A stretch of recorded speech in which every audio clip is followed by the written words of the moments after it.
जय हिंद सभी को। स्वेस एजुकेशन प्लेटफॉर्म पर आप सभी का स्वागत है। हम पुनः हाजिर हो गए मैथ्स की एक और क्लास लेकर, जो आपके एग्जाम्स की तैयारी को बनाएगी और बेहतर। तो चलिए शुरू करते हैं आज की क्लास को ध्यान से देखना है, फिर रिवीजन करना है। आपको एलसीएम एचसीएफ के क्वेश्चन करा रहे थे, अभी तक एचसीएफ बताया था, आज एलसीएम के बारे में आपको कुछ बताते हैं। क्वेश्चन है 72 एवं 84 का एलसीएम क्या होगा।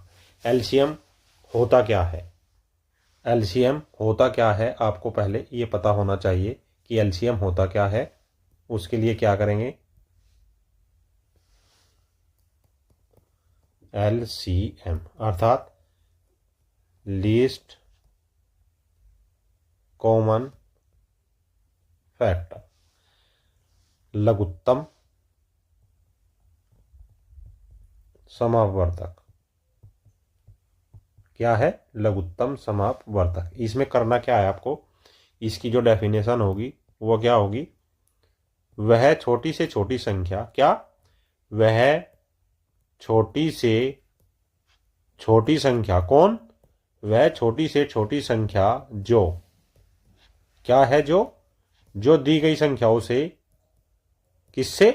दी गई संख्याओं से क्या होना चाहिए? पूर्णतः, कैसे? पूर्णतः विभाजित हो जाए। पूर्णतः विभाजित हो जाए। क्या हो जाए? पूर्णतः विभाजित हो जाए। तथा पूर्णतः विभाजित का क्या मतलब है, इसका अर्थ क्या है? पूर्णतः विभाजित का अर्थ है पूर्णतः विभाजित। इसका अर्थ क्या है वास्तव में? पूर्णतः विभाजित का अर्थ है यदि एलसीएम है बटे में संख्या, जो संख्याएं आपको दी गई है उनमें से कोई भी एक संख्या लेंगे तो आपका जो भागफल आएगा वो पूर्णांक होना चाहिए। पूर्णांक मीन्स क्या होता है? इंटीजर। पूर्णांक मीन्स होता है इंटीजर, या इंटीजर मीन्स होता है पूर्णांक। अब करेंगे कैसे आप इसको? जो आपको ये दिया गया है 72 के आप पहले फैक्टर कीजिए। क्या? 2 दूनी 4 दूनी 8 तिया 24 तिया 72। उसके बाद क्या है? 84। 84 को क्या है? 2 दूनी 4 तिया 12 सते 84। ये आपके पास 72 और 84 के फैक्टर आ गए। अब एलसीएम होता क्या है? एलसीएम में हम क्या करते हैं? कॉमन फैक्टर उठाते हैं पहले। क्या करते हैं? कॉमन फैक्टर, जो आपके ओबेनिस फैक्टर है, और मल्टीपल में फिर जो बच जाता है रिमेनिंग फैक्टर। क्या? Remaining factor. अब इसमें क्या लिया आपने? कॉमन फैक्टर देखिए, दोनों में 2 2 2 हैं तो 2 गुना 2। उसके बाद 1 3 इसमें 1 3 इसमें गुना 3। बच गया क्या? 2 3 इधर बच गए और 7 नीचे बच गया। अब जब आप इनको मल्टीपल करेंगे, कैसे मल्टीपल करेंगे? 2 दूनी 4 दूनी 8 तिया 24 तिया 72 सते 504। ये आपका एलसीएम आ गया। क्या आया? ये एलसीएम आया। अब इसका आपको कुछ एक और तरीका हम बता देते हैं, कैसे आप इसको और तरीके से भी कर सकते हैं, जो कि बहुत पौराणिक तरीका है, जिससे आप इसको अच्छे से कर सकते हैं। शायद आपको 7th 8th 10th क्लास में ये समझाया होगा। कैसे? 72 84 क्या करेंगे? पहले 2 से लेंगे 36, ये कितना आया? 42। फिर 2 से लेंगे 18 21, फिर 2 से लेंगे 9 21, फिर 3 से लेंगे, 3 से लेने के बाद 3 7, फिर 3 से लेंगे 1 7, फिर 7 से लेंगे 1 1। जब तक यहां पर 1 ना आ जाए तब तक भाग देना, तब तक भाग देना है।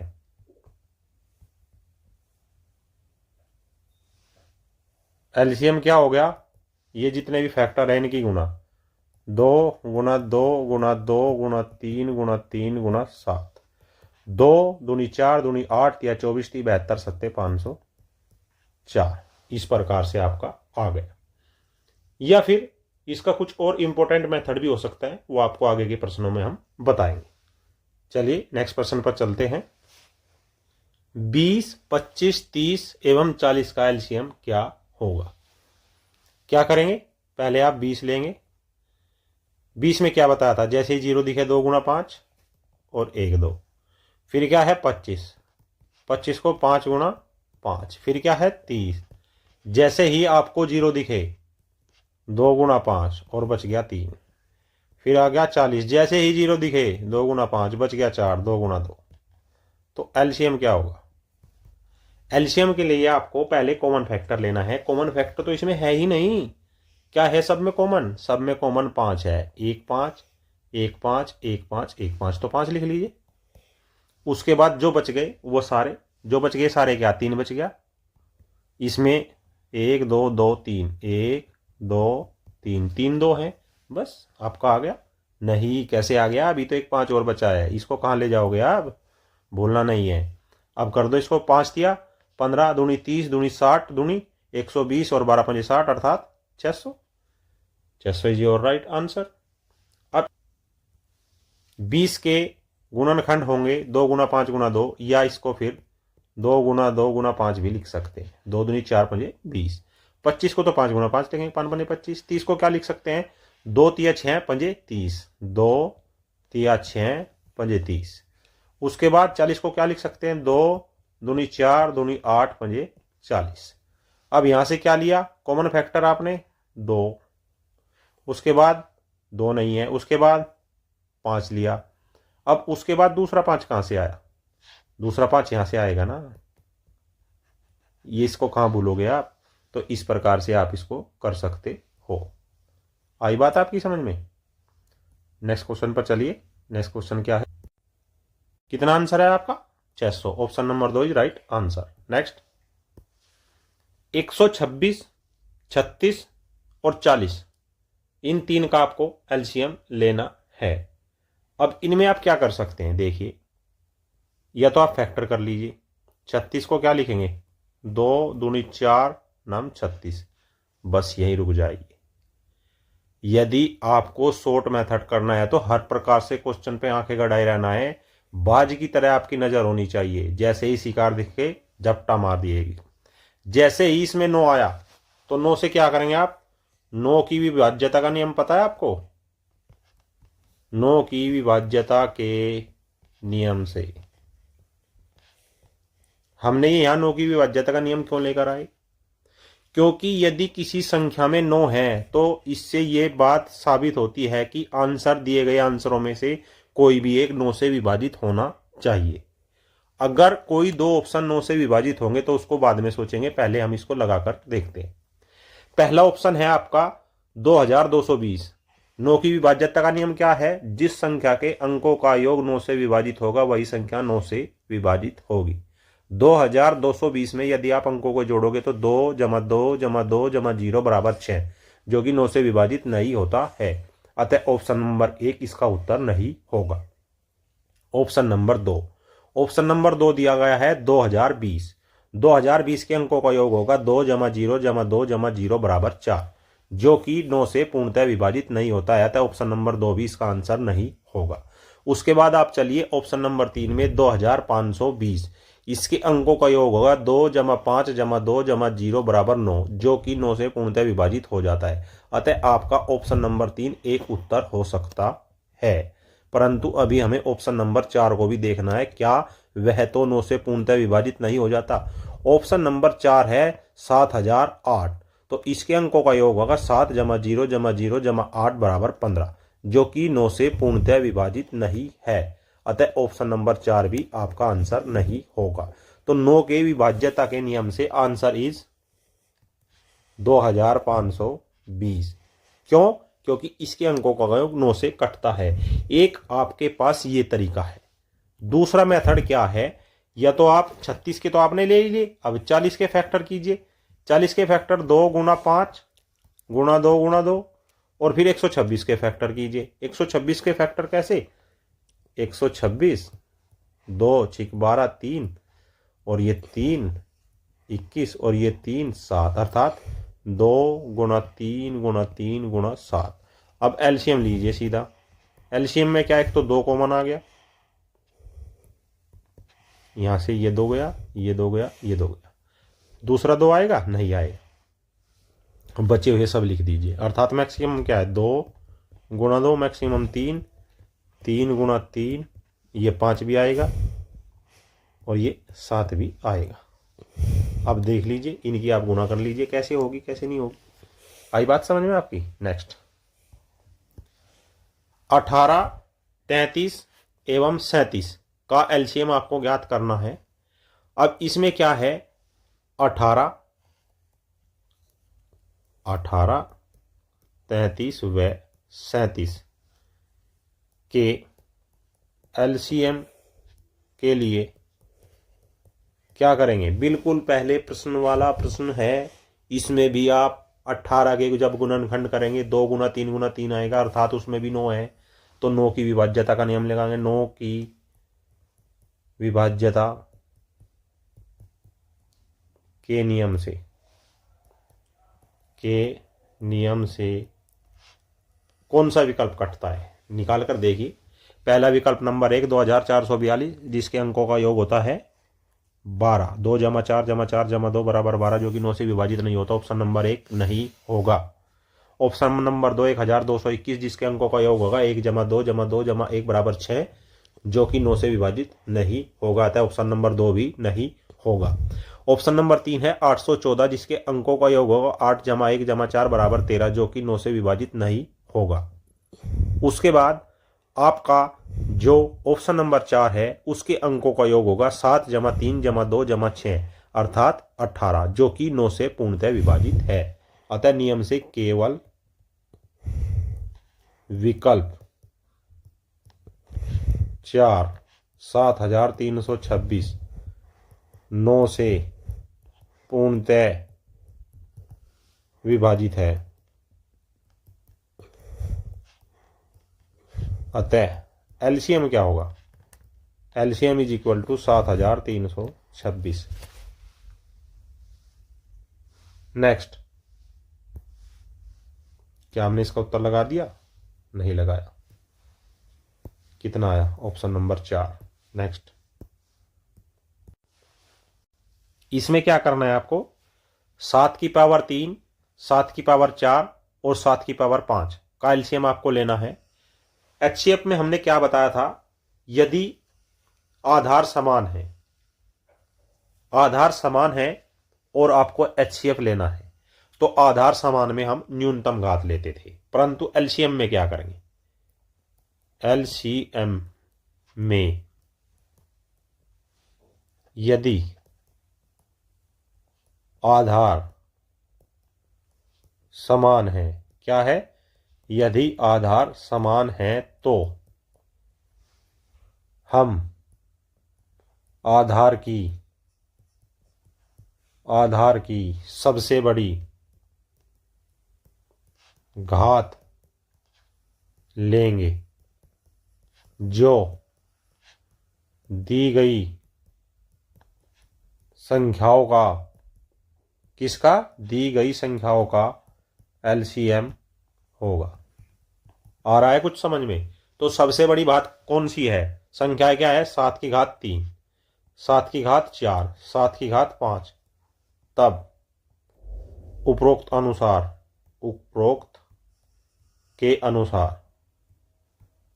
के अनुसार क्या होगा, एलसीएम इज इक्वल टू 7 की power 5। Option number 4 is the right answer. आई बात समझ में या नहीं आई। नेक्स्ट,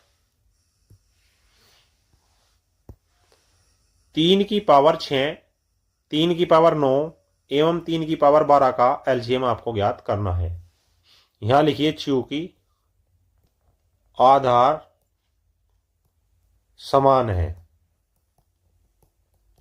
अतः एलसीएम 3 की घात 12 होगा।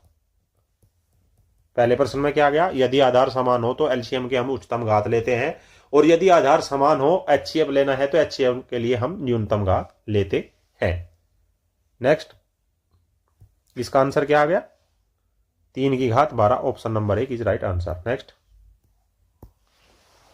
ए B square C square A square B C, और तीसरा आपकी जो है पद ए की 3 बी की 3 सी स्क्वायर, इनका एलसीएम आपको ज्ञात करना है। एक नंबर पद क्या है? A B square C square. 2 number है A square B C. 3 number है ए का घन बी का घन सी स्क्वायर। अब एलसीएम, एलसीएम में क्या बताया था कि पहले कॉमन फैक्टर लेने हैं। अब इसमें से कॉमन क्या है? ए में फिर क्या बच गया? ए की 2 बच गया गुना। बी में क्या है? बी कॉमन है, तो क्या बच गया? बी की 2 बच गया। सी में उच्चतम घात सी स्क्वायर, या तो आप ऐसे लिख लीजिए, या तीनों पदों की उच्चतम घात। उच्चतम घात क्या होगी?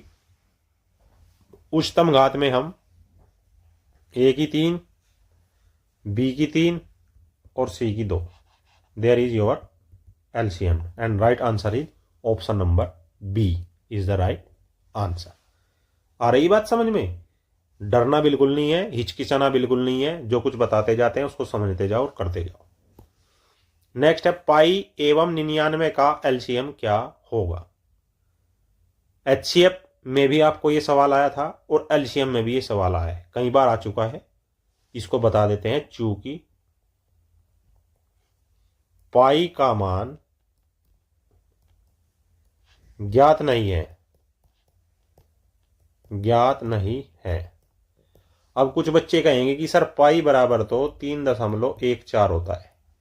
ये हम अप्रोक्सीमेटली अर्थात नियरेस्ट मान लेते हैं, जबकि ये मान सत्य नहीं है, पूर्ण नहीं है। इसमें 4 से आगे भी आप कटेंगे। कुछ जगह पाई का मान 22/7 लिया जाता है, तो आप 7 से 22 को डिवाइड कीजिए, क्या उसका पूर्णतः मान आ जाएगा? एक इंटीजर आ जाएगा? नहीं आ जाएगा। तो एलसीएम और एचसीएफ में हम किसी संख्या को तभी लेते हैं जब वह एक इंटीजर हो, अर्थात पूर्णांक हो। चूंकि पाई पूर्णांक नहीं है, अतः एलसीएम ज्ञात नहीं कर सकते, या फिर कैन नॉट डिफाइन, अर्थात CND इसकी शॉर्ट फॉर्म है। Option number 4 is your right answer. Next, -6 एवं 9 का एलसीएम क्या होगा? आप एक बात ध्यान रखिए, आपके सामने भी ऐसे प्रश्न आ सकते हैं। हमें क्या करना है? दी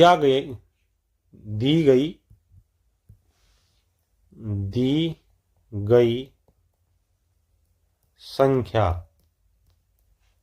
चाहे माइनस हो या प्लस हो,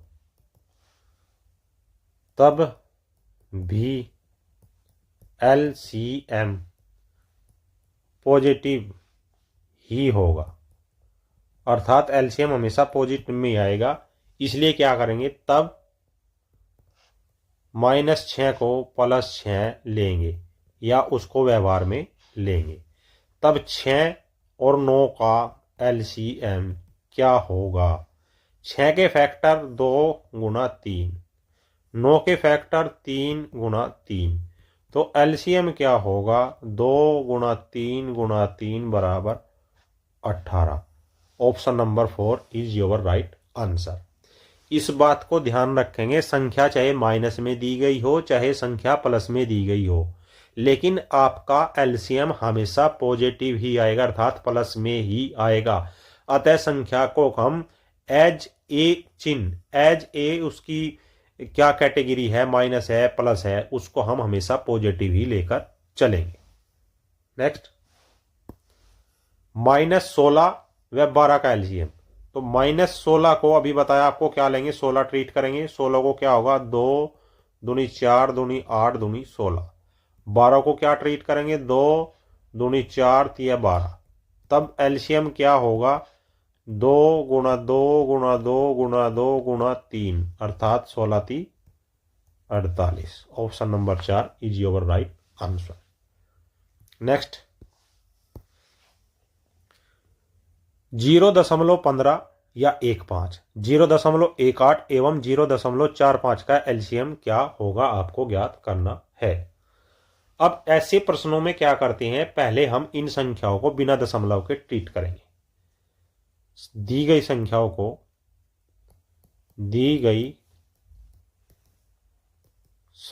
को बिना दशमलव के लेंगे, बिना दशमलव के लेंगे। क्या है बिना दशमलव के? 15। 15 क्या है? 3 गुणा 5। 18। 18 क्या है? 2 तिया 6 तिया 18। 45। 45 क्या है? 3 पंजे 15 ती 45, या फिर 3 तिया 9 पंजे 45। तो एलसीएम क्या आ गया?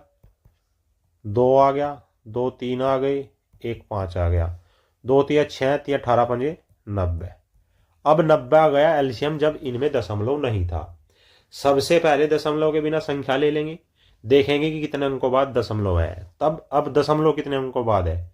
दशमलव 2 अंकों बाद है। 2 अंकों बाद है दशमलव, 2 अंकों बाद है। तो एलसीएम क्या होगा? 0.90। Option number A is your right answer. आई बात आपकी समझ में?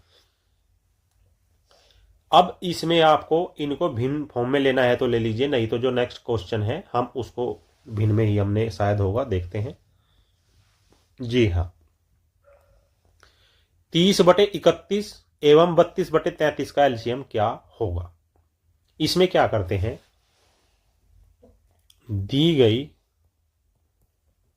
भिन्नों का एलसीएम बराबर क्या होता है? एलसीएम ऑफ न्यूमिनेटर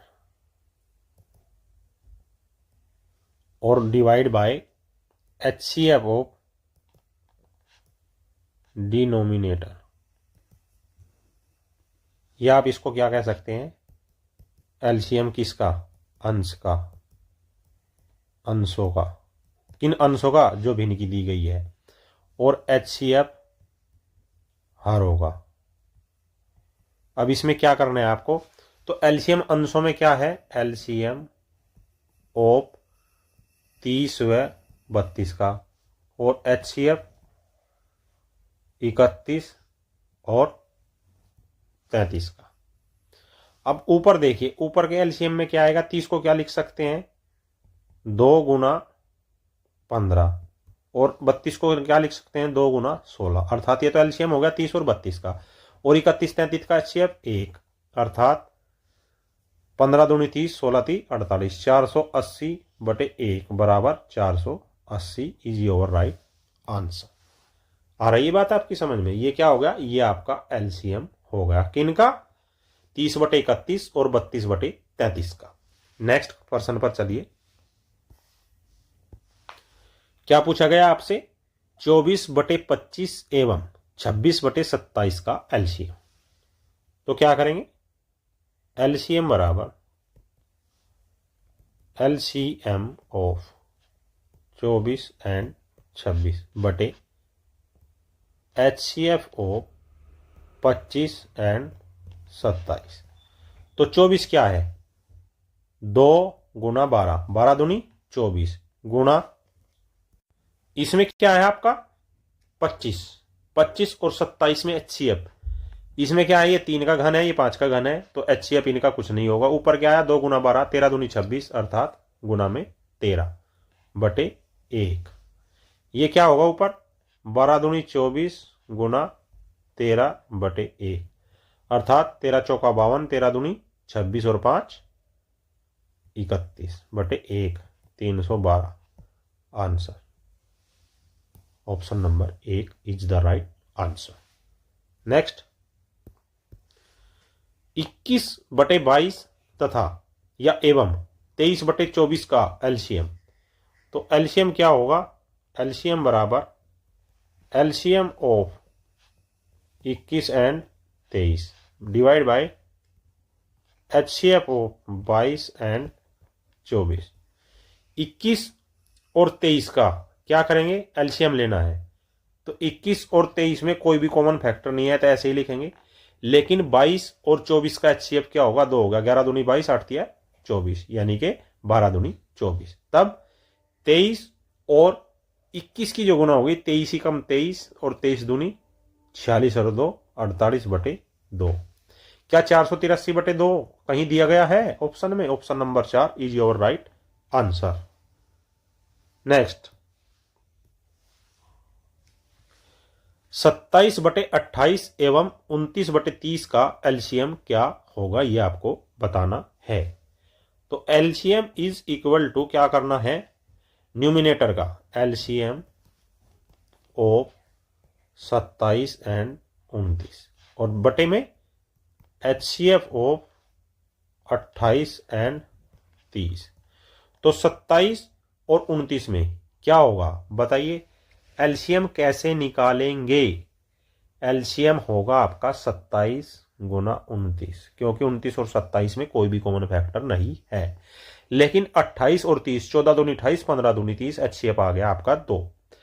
अब 27 की और 29 की आपको गुना करनी होगी, जो आएगा आपका 783/2 और यही आपका एलसीएम होगा। ठीक है, आ रही है बात आपकी समझ में, भिन्नों का एलसीएम कैसे निकालते हैं। This was today's math class. I hope this class will very help to preparation your examination. ऐसी your math in topic wise subject wise classes देखने के लिए चैनल को सब्सक्राइब करें, बेल आइकन को प्रेस करें, वीडियो को ज्यादा से ज्यादा लाइक करें, शेयर करें। जय हिंद, जय भारत।